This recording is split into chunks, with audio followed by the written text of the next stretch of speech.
Hello there. Thank you so much for joining us. This is News Channel Nebraska. My name's Eric McKay. Let's take a look at our top stories today. A central Nebraska man is dead following a two-vehicle crash on New Year's Eve. It happened along U.S. Highway 30 between Chapman and Grand Island. Officials with the Merritt County Sheriff's Office say 52-year-old Javier Ortiz Diaz was driving a car that crossed the center line and collided with a van. Diaz died of his injuries at a Grand Island hospital.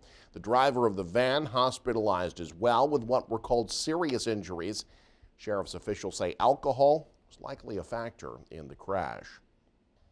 One person is in the hospital, multiple people looking for new places to live after a fire at an apartment complex. It happened in Omaha's Millard neighborhood yesterday evening. Officials with the Omaha Fire Department say the fire started somewhere in the back of the building. Still unknown what caused the fire. One person was taken to the hospital. They're expected to survive. 8 people have been displaced. Just 6 hours into the new year, a home suffered severe damage after catching fire. It happened in Norfolk. Fire officials say they were called to a home on South 2nd Street just after 6 a.m. yesterday. Heavy smoke and fire could be seen coming from the one-story house. Firefighters from Norfolk, Hayter, and Battle Creek brought the fire under control after about 20 minutes. Fire Captain Scott Bonsall tells us the cause of the fire appeared to be electrical in nature. There were people in the home at the time, but Bonsall said they were able to get out safely. A pet was lost. Fire officials estimate around $50,000 worth of damage was done in total. Some folks in north central Nebraska might have felt some shaking to begin the new year. A 3.0 magnitude quake was reported in rural Cherry County, more than 40 miles southwest of Valentine. The U.S. Geological Survey says the quake was recorded at Duck Lake near the North Loop River in the Valentine National Wildlife Refuge. The USGS says a 3.0 earthquake generally feels like a weak vibration, sort of like a light truck passing by.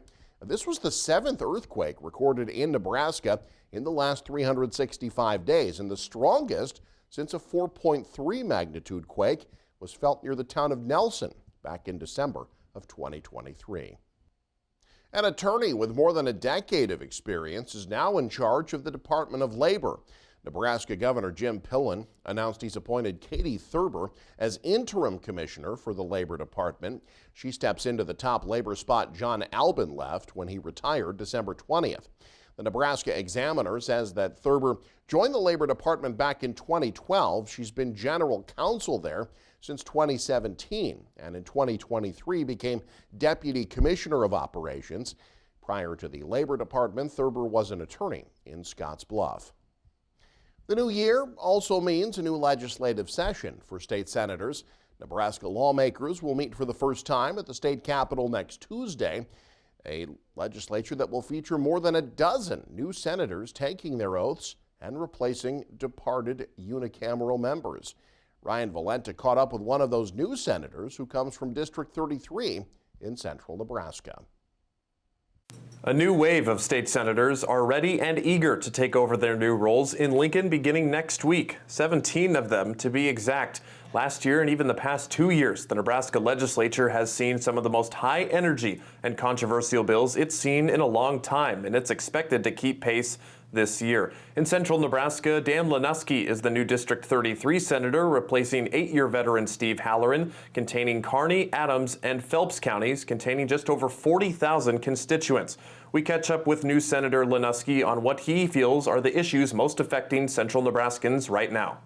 I think if we can somehow curb that and at least keep a lot of these illegal materials out of the hands of our teenagers, I think that would be a big accomplishment. Senator Lanuski is referring to the vaping epidemic that has taken hold of thousands of underage kids in Nebraska and across the country. According to the CDC, just under 6% of high school and middle school students used some form of e-cigarette in 2024, totaling about 1.63 million kids. He says he wants to introduce a bill that limits vape and e-cigarette flavors in Nebraska. There are other states that have limited it to tobacco flavor and menthol flavor.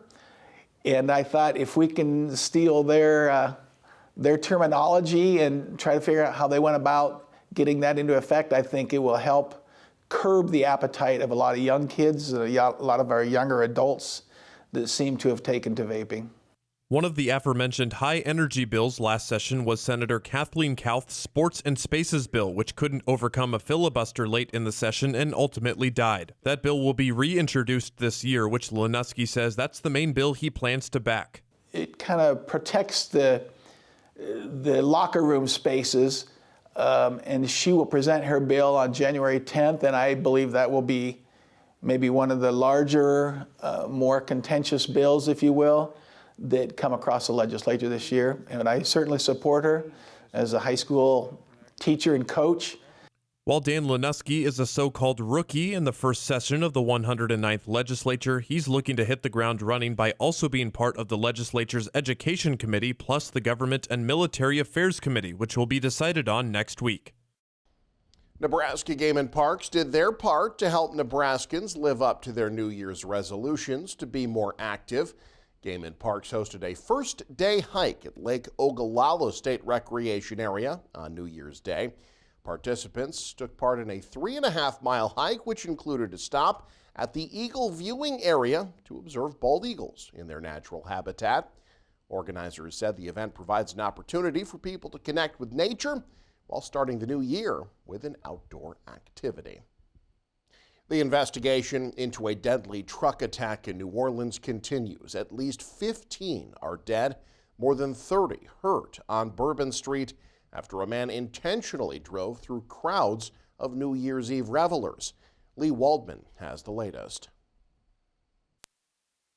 This city has been tried by fire before, but fire purifies. Fire makes things stronger.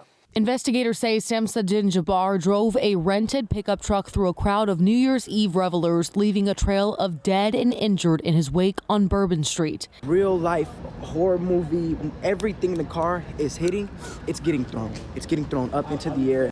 The FBI says the attack appears to be an intentional act of terrorism. New Orleans officials said mechanical barricades around Bourbon Street were not functioning and were being repaired.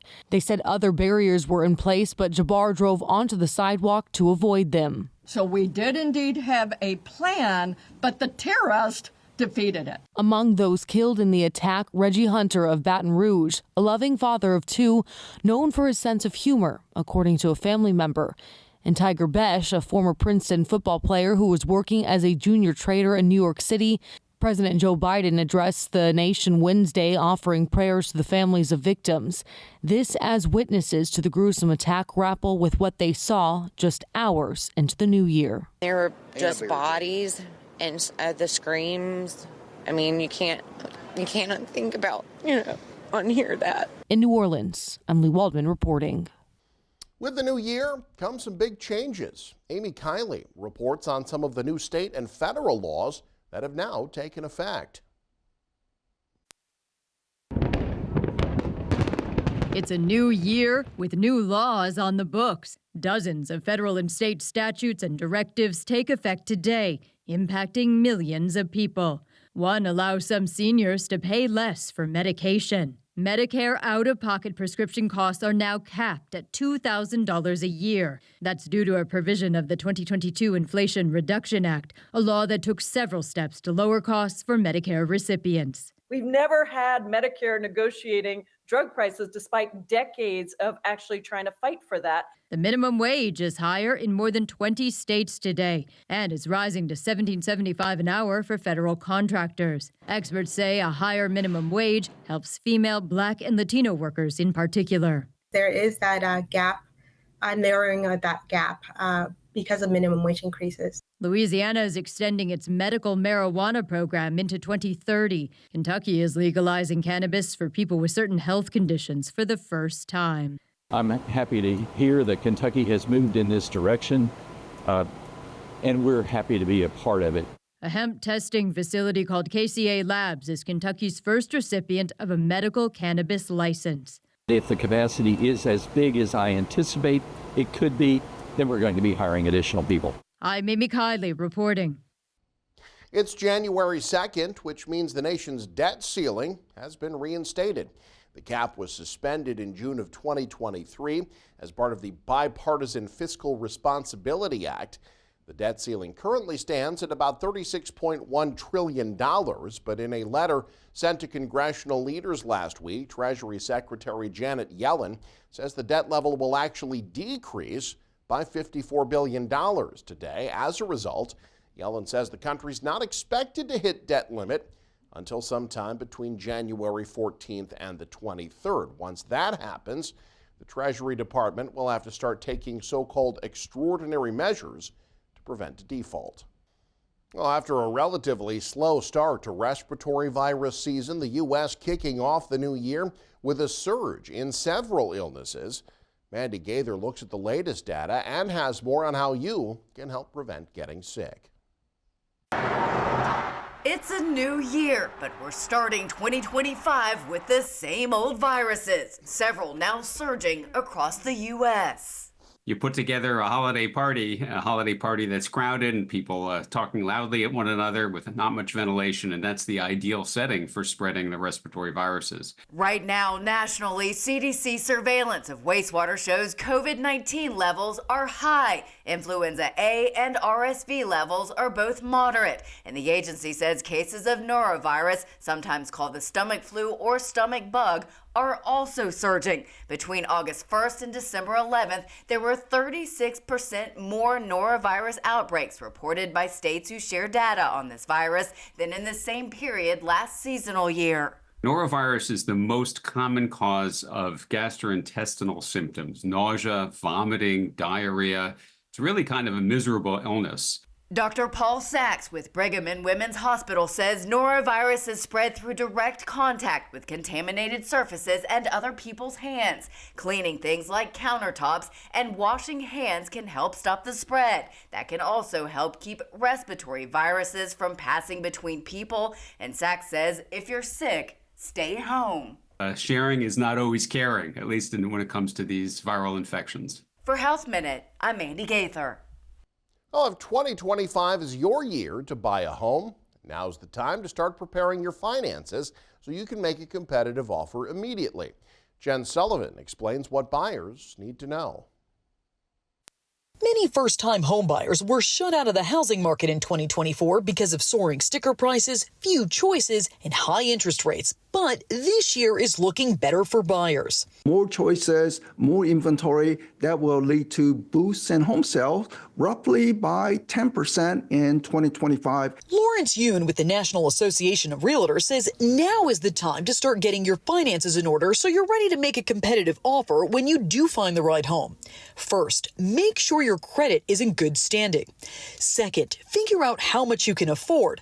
Third, find a mortgage lender. Look for the mortgage lender who offers the best rates and even consider adjustable rate mortgage. Be prepared to pay a higher rate for your mortgage. As of last week, the national average for a 30-year fixed mortgage rate was 6.85%, according to Freddie Mac. If you are in the market for a home, you're going to pay a pretty steep interest rate. And I wouldn't necessarily count on interest rates to come down a lot in the immediate future. Next, calculate how much your down payment will cost. According to themortgagereports.com, down payments can range anywhere from 3% to 20% of the purchase price. So if you're buying a $300,000 home, be prepared to put down anywhere between $9,000 to $60,000. Once you've been pre-approved by a lender, you're in a much better position to make an offer on a home. Experts caution buyers to stay within their budget. And don't forget to include closing costs and move-in expenses. For Consumer Watch, I'm Jen Sullivan. And New Year's Day marks the start of the new year, and in southeast Nebraska signaled the unofficial end of the holiday season with the first stage of the teardown of the city's annual holiday light display. Tim Hackett was on the scene at Crystal Springs, where he found that many hands make light work, or in this case, make lights work. Everything changes on this New Year's Day, where a crew of locals and volunteers came to the Crystal Springs campground in Fairbury to begin to tear down the lights from this year's holiday display. The first clear sign that the holiday season is in the past as the calendar formally flips to 2025. For the last few weeks, local families, groups, and businesses had parceled out the land around the campground, constructing their light displays for the fourth installment of Christmas at Crystal Springs. which the organizing committee said was the biggest edition of the event yet.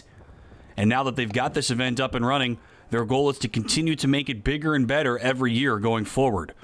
New this year were long lines of lights strung alongside the unpaved entrance to the facility. Now those lights must all be picked up, wrapped up, placed in trucks, and then escorted to the back of the campground. Waiting there is a new on-site storehouse the event organizers have been gifted by the city of Fairbury.